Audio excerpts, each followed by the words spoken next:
C'est au théâtre des Bains-Douches que se déroulent les répétitions de cette pièce. Elle est tirée d'une histoire à la fois exceptionnelle et malheureusement trop banale. Pendant 14 ans, Marie Murski a vécu sous la coupe d'un mari pervers narcissique. Elle en a tiré un roman, Cris dans un jardin, publié en 2014. Surtout, j'avais honte de la manière dont il me traitait.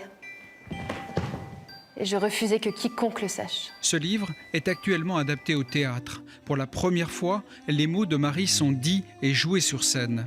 Elle souhaite que cela puisse provoquer un déclic chez les femmes vivant un enfer Il m'avait giflé. comparable au sien. Ça peut aider les femmes à parler quand elles voient des femmes qui s'en sont sorties quand même. Parce que c'est le problème, c'est qu'à un moment, enfin, moi je me souviens, je me disais, c'est fini quoi, je vais mourir là. J'ai aperçu son autre visage. On est décervelé, on n'arrive plus à penser.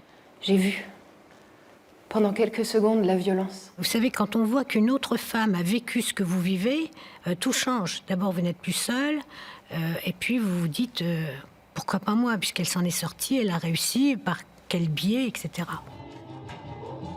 Des toiles tendues évoquent des toiles d'araignée, un environnement anxiogène dans lequel Marie a vécu de 1990 à 2004. J'étais amoureuse. Les vidéos qui sont projetées permettent de visualiser ce qui se passait à l'intérieur de la tête de Marie. Quant à la danse et à la musique, elles sont là pour montrer la violence dans laquelle elle vivait. Je l'aimais, je l'admirais, je l'excusais.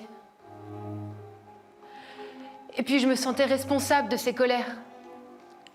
Lui ne s'en excusait jamais. Il n'était coupable de rien.